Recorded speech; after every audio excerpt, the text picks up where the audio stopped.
안녕하세요. 커피앤톡입니다. 오늘 들려드릴 사연은 44살의 여자분의 사연인데요.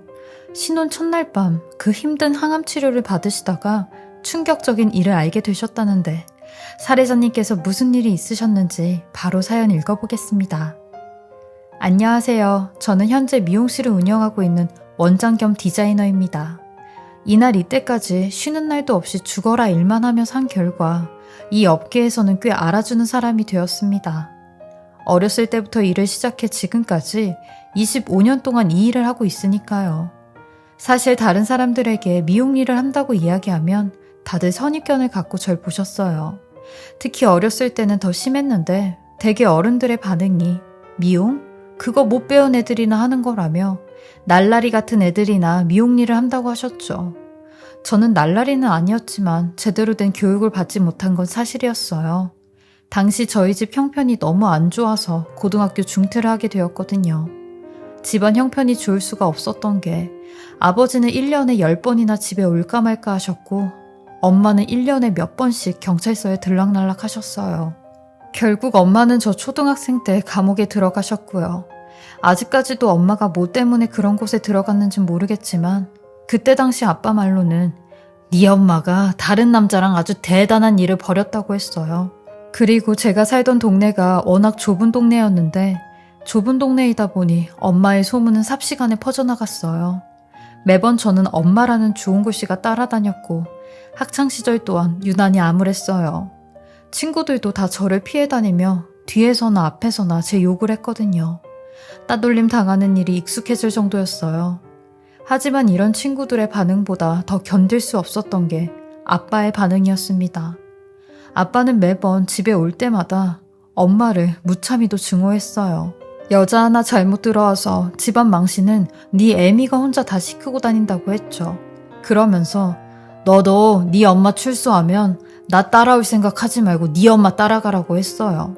그리고 행여나 밖에서 내가 네 애비라는 소리도 하지 말라며 그 여자 사이에서 낳은 절 원망한다고 했어요. 어렸을 때 그 말이 얼마나 상처인지 친구들의 악담보다 아빠의 그런 말이 더 큰 상처였습니다. 그렇게 저는 외할머니 손에 자랐는데 엄마는 제가 중학생이 돼서야 집으로 돌아오실 수 있었어요.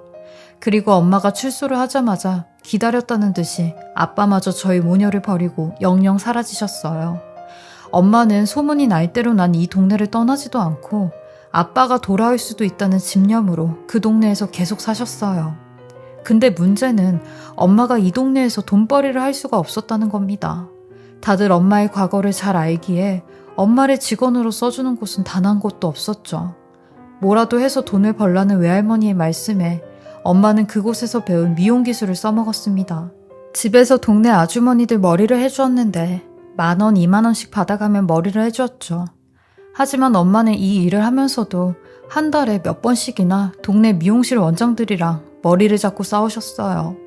뭐 이유는 뻔했는데 싸게 머리를 해주며 손님들을 다 뺏어간다는 이유였죠.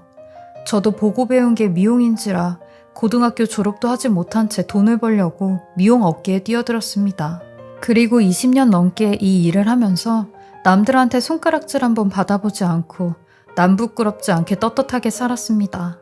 제 지인분들도 다들 절 보며 잡초라고 부를 정도였으니까요. 그렇게 잡초처럼 살다 보니 지금은 어느새 매장을 3개나 운영하는 어엿한 사장이 되었어요. 보잘것없던 제 인생에 반전과도 같은 일이 벌어진 거죠. 제가 처음 원장이 된 나이가 35살이었어요. 15년 동안 쉬는 날도 없이 스텝에서 원장이 될 때까지 일만 하고 살았죠. 먹을 것도 못 먹고 쓰고 싶은 것도 못 쓰며 돈만 모았어요. 돈이 있어야 제 미용실을 가질 수 있었으니까요. 그렇게 15년 동안 9천만 원을 모았고 남은 돈은 대출을 받아 처음으로 제 가게를 마련했습니다. 그리고 그 해에 격경사로 결혼까지 하게 되었어요. 이렇게 제 인생이 슬슬 풀리는 것 같았죠. 남편도 같은 업계에 종사하는 사람이었는데 미용인은 아니고 미용 제품을 파는 영업사원이었어요. 원래 영업사원들이 본인네 회사 제품 쓰라고 미용실마다 영업을 하러 다니거든요. 남편도 그중 한 사람이었죠. 남편은 영업사원답게 성격이 굉장히 활발했어요. 말도 얼마나 잘하는지 남편이 제품 설명을 하면 안 살 수가 없을 정도였죠. 그 정도로 사람 마음을 움직이는데 말하는 솜씨가 타고난 사람이었어요. 그 번지르르한 말솜씨에 제가 넘어갔죠. 제가 제품을 구매할 때마다 고맙다며 선물로 꽃이나 목걸이 같은 걸 줬어요. 단순히 고마움의 표시라며 선물 공세를 하나씩 했는데 지금 생각해보면 그것도 다 그 인간의 속임수였던 것 같아요. 이런 식으로 접근을 하며 저한테 부담 갖지 말라고 본인이 감사해서 드리는 선물이라고 했죠. 그리고 꼭 월말에는 원장님 덕분에 이번 달도 우수 영업사원이 됐다며 한 통 내겠다고 밥이나 술을 사줬죠. 그러더니 몇 개월 뒤에 저한테 고백을 하더라고요. 진지하게 만나보자고요. 사실 남편을 알고 지낸 지는 5, 6개월밖에 안 됐는데 사람이 묵직하고 진중해 보였어요. 그리고 남편과 깊은 대화를 하다가 미용은 어떻게 시작하게 됐냐는 남편의 물음에 엄마 얘기를 쭉 해줬어요. 술 기운 탓에 눈물까지 흘렸죠. 그러니 남편은 제 손을 잡아주며 그래도 미나 씨는 대단한 사람이네요. 철도 빨리 들어서 이렇게 어린 나이에 번듯한 원장이 됐잖아요. 저는 미나 씨보다 3살이나 많은데도 아직 영업사원으로 있으니 저보다 미나 씨가 더 성공한 삶이에요. 라며 칭찬과 위로를 해주었어요. 전 평생 살면서 이런 칭찬을 들어본 적이 없었습니다. 왜 고기도 먹어본 놈이 맛을 안다고 이런 소리를 들어보지 못했던 저는 남편에게 푹 빠지게 되었어요. 그 말이 진심이 아닐지라도 그냥 고마웠죠. 저라는 존재를 알아주고 인정해주고 칭찬까지 해주었으니까요. 되려 나중엔 제가 남편에게 더 많은 사랑과 칭찬을 받으려고 부단히 노력까지 했어요. 그리고 결혼을 하면서 신세가 완전히 역전이 됐죠. 남편은 제게 그냥 당근만 주는 조련사였어요. 잘한다 잘한다 소리만 해주면 다 됐죠. 그리고 저랑 결혼을 하자마자 회사를 그만두었는데 회사를 그만두고 저랑 미용 사업을 크게 할 거라고 했어요. 본인이 영업사원일 때 알고 지낸 꽤 유명한 원장들이 있다며 그 인맥을 대동해 사업을 하자고 했죠. 뭐 청담동이나 압구정에 있는 미용실 원장은 지가 다 꿰차고 있다면서요. 근데 이런 말을 한 지도 1년이 다 되어 가는데 눈에 보이게 뭘 하는 것도 없었고 맨날 빈둥거리며 저희 가게에 나와 사장 노릇만 했어요. 제 힘으로 혼자 2호점, 3호점을 낼 동안 남편은 1억짜리 차를 뽑고 명품으로 온몸에 도배를 하고 다녔어요. 사업을 물색한다는 명목으로 남들한테 꿀리지 않으려면 이렇게 해야 된다고 그지같이 하고 다니면 누가 나랑 동업을 하겠냐고 하는데 그 말을 들은 제가 등신이었죠. 남편이라고 가족이라고 간이고 쓸개고 다 내어줬는데 지금 생각해보면 제 스스로가 너무 한심스럽죠. 근데 이 인간 이것보다 더한 짓을 했었는데 제 피 같은 돈으로 20살짜리 애한테 가방이며 옷이며 별걸 다 사줬어요. 더 쇼킹한 건 이 애가 저희 샵 막내 직원이었죠. 남편 말로는 사기 북돋아 주려고 사줬다는데 아니 어느 누가 직원 사기 북돋아 준다고 명품 가방을 사주나요? 돈을 맡긴 제 잘못이었어요. 현장만 발각되지 않았지 둘이 무슨 사이였는지 충분히 알 수가 있었어요. 그렇게 전 3년도 안 돼 이혼을 하자고 했어요. 이 인간이랑 살다간 제 재산까지 전부 다 날릴 것 같았거든요. 어차피 애도 없었으니 애 없을 때 이혼하는 게 깔끔할 것 같았어요. 근데 남편은 이혼만은 절대 안 된다고 자기가 잘할 테니까 한 번만 용서해달라고 하는데 더 이상 당신 말에 안 넘어간다고 했어요. 전 이혼 서류까지 들이밀며 그냥 조용히 합의이혼하자고 했습니다. 소송하면 기간도 오래 걸리고 법적으로 아는 것이 하나도 없으니 복잡했거든요. 저는 그냥 당신이 결혼할 때 가지고 온 돈만 가지고 가라고 했어요. 그런데도 이 인간 끝까지 버티더라고요. 이렇게 이혼으로 실랑이를 벌이던 중 제게 청천벽력 같은 일이 생기고 말았습니다. 당시 직원들이 제 혈색을 보고 건강검진 좀 받아보라는 말에 건강검진을 받게 되었는데 유방암 2기라는 판정을 받게 되었습니다. 38살에 유방암이라니 이제 조금 내 인생이 피는 것 같았는데 순간 나락으로 떨어지는 기분이었죠. 근데 남편놈 웃긴 게 유방암에 걸린 저한테 그렇게 안 해주던 이혼을 먼저 해주겠다고 하더라고요. 그러면서 나도 아픈 여자랑 살기 싫다고 내가 이 나이에 너 뒤치다꺼리 하게 생겼냐며 절 떠났어요. 제 곁엔 아무도 없었고 저는 선항암 치료 후 수술을 했기에 혼자 항암 치료를 받으러 다녔고 혼자 수술을 받으러 들어갔어요. 그땐 정말 이러고 살 바엔 눈을 감아버리는 게 나을 정도로 심적으로 힘들었습니다. 그렇게 힘든 시간을 보내면서도 매일같이 미용실에 나가 직원들 관리하고 손님들 예약을 받았죠. 제겐 일이 제 전부였거든요. 그렇게 암이 완치가 되었는가 싶었는데 4년 뒤 또다시 암이 찾아왔어요. 제가 1년마다 정기검진을 받는데 그때 또 유방암이 발견이 된 거죠. 저번엔 부분 절제를 했는데 이번엔 완전 절제를 해야 된다고 했어요. 겨드랑이에 림프절도 절제를 해야 된다고 하는데 하늘이 원망스러웠습니다. 근데 이런 절 도와준 남자가 한 명 있었어요. 우연인지 운명인지 남자라면 전 남편으로 충분히 치가 떨렸는데 이 사람은 달랐죠. 전 남편과는 달리 아픈 저를 도와줬어요. 1년 전부터 저희 샵에 온 손님이었는데 매번 머리를 할 때마다 원장인 제게 예약을 했어요. 그래서 잘 알고 지냈죠. 이 사람은 직업이 세무사였는데 저보다 2살이나 어린 장가안간 총각이었어요. 보름에 한 번씩 머리 커트를 하러 왔기에 금방 친해졌죠. 근데 제가 아프면서 일을 나가지 못했고 미용실 직원을 통해 제 얘기를 듣게 되었나 봐요. 그 사람한테 연락이 온 겁니다.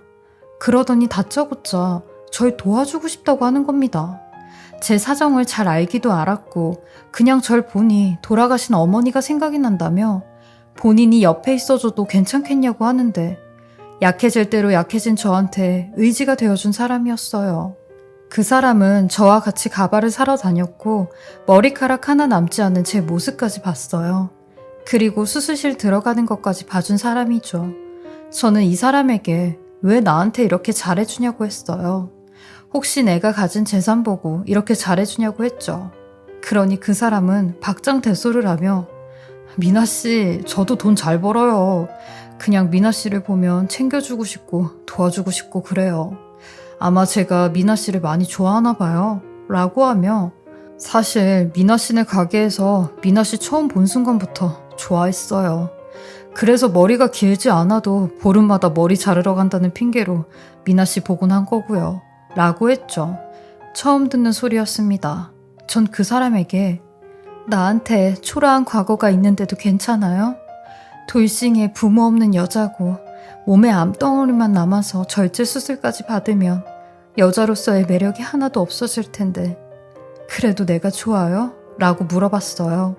그러니 과거는 과거일 뿐이고 부모님은 나도 2분 다 돌아가셨고 암은 치료하면 낫는 병 아니냐고 본인은 지금도 제 모습이 좋다고 하더라고요. 세상에 요즘 같은 시대에 이런 순정남이 다 있나 싶을 정도였어요. 근 2년 동안 알고만 지낸 사람인데 저한테 이런 마음을 가지고 있었다니 고맙기도 하고 혼란스럽기도 했습니다. 그리고 제가 수술을 받으러 수술실로 들어가는 날도 제 옆에 있어줬는데 이 사람은 수술실로 들어가는 제게 미나 씨, 수술 다 마치면 제가 미나 씨한테 꼭 할 말이 있거든요. 그러니까 그 말 때문이라도 그 말 듣고 싶어서라도 잘하고 나와야 돼요. 라고 하는 겁니다. 어쩌면 이 사람의 말에 제가 더욱 삶의 끈을 붙잡았는지도 몰라요. 그리고 마취가 풀려 눈을 떴을 때 제 옆에 그 사람이 엎드려서 자고 있더라고요. 그 모습을 보는데 눈물이 다 났어요. 내가 뭐라고 이렇게까지 본인을 희생하는지 몰랐죠. 어떻게 보면 저랑 가족도 친구도 연인도 아닌 남이 말이죠. 다행히 수술은 잘 끝이 났고 그 사람에게 물어봤어요. 태성씨, 저한테 꼭 할 말이 뭐예요? 저 그 말 들으려고 악착같이 깨어난 거예요. 라며 농담을 했죠. 그러니 갑자기 진지한 표정을 지으며 저랑 결혼해요. 라고 하는 겁니다. 아니 사귀자는 것도 아니고 결혼이라니 그게 무슨 말이냐고 했어요. 그러니 지금 당장 결혼하자는 건 아니고 저 한번 만나보시고 미나 씨가 결혼 상대로 제가 괜찮다고 생각이 들면 그때 결혼해요 우리 라고 하는 겁니다. 예상치도 못한 말에 많이 놀랐고 어안이 벙벙했죠. 그리고 6개월의 항암 치료 기간 동안 이 사람은 저와 함께 동행을 했습니다. 제가 아파하고 힘들어하면 같이 아파해주고 힘들어해줬어요. 그런 모습을 보니 제 마음도 많이 움직여졌죠. 이렇게 아프고 병들었을 때 내 옆을 지켜주는 사람이 진짜 내 사람이겠구나 싶더라고요. 그렇게 저는 다시 한번 사람을 믿어보자고 생각을 했어요. 제가 암으로 고생을 한 1년 동안 제 모습 그대로를 사랑해준 사람이었기에 이 사람의 프로포즈에 승낙을 하였습니다. 결혼식 없이 혼인신고만 했는데 혼인신고를 한 그 다음 날이 마지막 항암치료를 받으러 병원에 입원을 한 날이었어요. 그날이 신혼 첫날 밤이 되었죠. 병실이 저희 신혼여행지가 되어버렸어요. 남편은 제게 항암치료 잘 받고 몸 건강해지면 진짜로 신혼여행 가자고 그때까지 건강하게 회복해야 된다고 하는데 그 말을 하면서 서로 부둥켜 울었네요. 그리고 1인실로 예약한 병실에서 밤 늦게까지 이런저런 얘기를 하고 간신히 잠에 들었어요. 그리고 새벽에 소변을 보러 가려고 잠깐 잠에서 깼는데 옆에 있던 남편이 보이지 않는 겁니다. 핸드폰도 보이지 않아 어디 밖에 나갔나 하는 생각이 들었어요. 명색의 신혼 첫날 밤인데 병원에서 보내야 하는 남편이 안쓰럽기도 했고 미안하기도 했어요. 그렇게 애매하게 잠에서 깬 저는 한참 동안 남편을 기다렸죠. 근데 한 30분이 지나도 남편이 돌아오지 않는 겁니다. 전화까지 걸었는데 계속 통화 중이었어요. 이 새벽에 무슨 일이라도 생겼나 싶은 마음에 남편을 찾으러 밖으로 나갔죠. 그리고 병동 밖에 간호사분들이 계신 곳으로 가서 혹시 저희 남편 나가는 거 보셨냐고 물어봤어요. 그러니 아까 한 2시간 전쯤인가? 전화하시면서 다급하게 나가시던데요? 라고 하는 겁니다. 다급하게 나간다는 그 소리에 저는 남편을 찾으러 휴게실이며 지하 편의점이며 밖에 벤치까지 남편에게 계속 전화를 걸며 남편을 찾아다녔어요. 그리곤 한참 지나서야 드디어 통화가 연결이 되었고 저 멀리서 남편의 벨소리가 들리는 겁니다. 저는 드디어 찾았다 하는 마음에 남편에게 어디야? 라고 물어보니 남편이 자기야 깼어? 나 지금 내일까지 처리할 업무가 있어서 잠깐 집에 들렸거든? 그것만 처리하고 바로 병원으로 갈 테니까 먼저 자고 있어. 라며 뻔한 거짓말을 하는 겁니다. 저는 일단 알겠다고 하고 남편의 벨소리가 들렸던 곳으로 갔어요. 지하 편의점이 있는 곳이었죠. 그리곤 곧이어 남편의 목소리가 들려왔고 어떤 사람과 대화를 하는 겁니다. 새벽이고 사람도 없는 시간이어서 남편의 목소리가 아주 선명히 들려왔죠. 형, 나한테 시간을 좀 더 줘. 나 오늘 막 혼인신고했다. 왜 이렇게 재촉해? 그리고 병원까지 찾아오면 어떡해? 라고 하는데 뒤이어 어디선가 아주 익숙한 목소리가 들리기 시작했어요. 야, 이 자식아, 너 박미나 그 여자한테 딴 마음 있냐? 아니 2년 전부터 작업 들어갔는데 아직까지도 뺏겨온 것도 없고 성과도 없고 내가 한탕하고 빠지랬지 누가 결혼까지 하라고 했냐? 그 여자 아픈 거 네가 뒤치다꺼리하게? 야, 너 솔직히 말해. 너 박미나 진심으로 사랑하냐? 라고 하는 겁니다.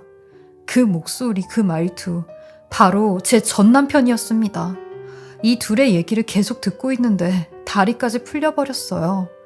2년 전부터 작업, 성과, 한탕, 이게 다 둘이 짜고 저한테 접근을 했다는 말이잖아요. 저는 이게 다 뭔 상황인지 무슨 개소리인지 어디 한 대 얻어맞은 듯한 기분이었어요. 그러더니 곧이어 남편이 형, 사랑하긴 뭘 사랑해. 그냥 그 여자 혼자 불쌍하고 조금 안 됐어서 그런 거지. 걱정 마. 형이 말하는 대로 작업하고 형 목까지 톡톡히 쳐줄 테니까. 막말로 형한테는 돈만 주면 되는 거잖아. 그러니까 다른 건 그냥 신경 꺼. 라고 하니 전 남편 놈이 하긴 그 여자가 아픈 게 차라리 너한테는 이득일 수도 있겠다. 허약해진 그 여자 마음 살살 달래주면서 네가 신뢰 더 쌓으면 좋지 뭐. 야, 그리고 누가 아냐? 저 여자가 그렇게 계속 암 걸리다가 꼴까닥해서 네가 저 여자 재산 다 물려받으면 너 완전 로또지. 생각해보니까 네가 나보다 더 큰 그림을 그린 거였네? 라고 하는데 남편은 아무런 대답도 없이 그냥 웃기만 하는 겁니다. 그 소리를 듣는데 심장이 쿵쾅거리며 미친 듯이 뛰었고 가만 안 둔다는 심정으로 이를 갈며 그 인간들에게 다가갔습니다. 저 멀리서 들려오는 발소리를 들은 제 현 남편이 먼저 뒤를 돌아보았고 곧이어 전 남편 놈도 뒤를 봤어요. 그리곤 제 모습을 보고 경악을 금치 못했죠. 근데 전 남편 놈 절 보자마자 주랭랑을 치며 도망을 가는 겁니다. 그리고 현 남편 놈은 몸을 바르르 떨고 있는데 저는 그런 남편에게 다가가 있는 힘껏 내려쳤어요. 네가 진짜 사람이냐고 소리를 질렀죠. 도대체 어디서부터 어디까지 나한테 사기친 거냐고 발악을 했어요. 네 이름이 정태성인 건 맞니? 네 직업이 세무사인 건 맞아? 너도 한 번 갔다 온 건 아니고? 나 이 결혼 당장 물리고 너 사기 결혼으로 신고할 거야. 어떻게 네가 나한테 이럴 수가 있어? 어떻게 인간의 탈을 쓰고 이딴 짓거리를 할 수가 있냐고. 이 금수만도 못한 쓰레기야. 라며 미친 사람처럼 남편에게 난리를 쳤죠. 그러니 남편이 제 팔을 잡으며 진정하라고, 이러다 쓰러진다고 하면서 그동안의 모든 일을 이실짓기 시작했어요. 사실 남편은 전 남편 놈과 예전부터 잘 알고 지낸 사이였대요. 같은 동네에서 자라 형 동생하며 엄청 친하게 지냈었다는데 연락이 끊기면서 몇십 년 만에 다시 만나게 되었대요. 원래부터 친했던 둘은 또다시 금방 가까워졌고 제 얘기를 하게 되면서 저의 재산을 노리고 이런 일을 벌였다는 겁니다. 남편이 세무사이니 그걸 이용해 저를 꼬드겨 좋은 곳에 투자를 하게끔 유도를 하고 투자금을 저한테 받아 둘이 반반 나누기로 했다는데 남편 말로는 전 남편 놈이 먼저 제안을 했고 지가 알겠다고 했대요. 그 말을 듣는데 머리가 핑 도는 것 같았어요. 그러더니 제 앞에서 무릎을 꿇고 몸을 벌벌 떨며 미나 씨, 비록 제가 미나 씨한테 이런 잘못된 마음으로 접근을 했지만 2년 동안 미나 씨 알아가면서 저 진심으로 미나 씨를 사랑하게 됐어요. 그래서 미나 씨 아플 때도 미나 씨 곁에 있어주고 싶었고 결혼까지 하게 된 거예요. 아까 미나 씨도 들었겠지만 재식이 형이랑 계획했던 건 미나 씨한테 돈만 뜯어가는 거였지 결혼까지 하는 계획은 없었어요. 저 미나 씨에 대한 마음은 거짓이 아니었어요. 지금도 그 마음은 변함이 없고요. 그러니까 제 진심만은 믿어주시면 안 될까요? 저 정말 미나 씨가 좋아졌고 미나 씨 곁에서 지켜주고 싶어요. 라며 눈물을 흘리는데 어디서 또 약을 치고 있냐고 했어요. 한번 사기꾼인 인간들이 이런 거짓말은 못하겠냐고. 당신 말 귀에 하나도 안 들어온다고 어디서 또 그딴 소리를 짓거리냐고 법원에서 보자고 소리를 질렀습니다. 그리고 병실에 올라와 혼자 남겨진 방에서 엉엉거리며 울었네요. 저는 마지막 항암 치료까지 받고 집으로 가는데 남편 놈은 1층 로비에서 밤새 절 기다리고 차에 타라고 절 따라오는데 그런 남편 놈한테 2번 다시 내 눈앞에 나타나지 말라고 했어요.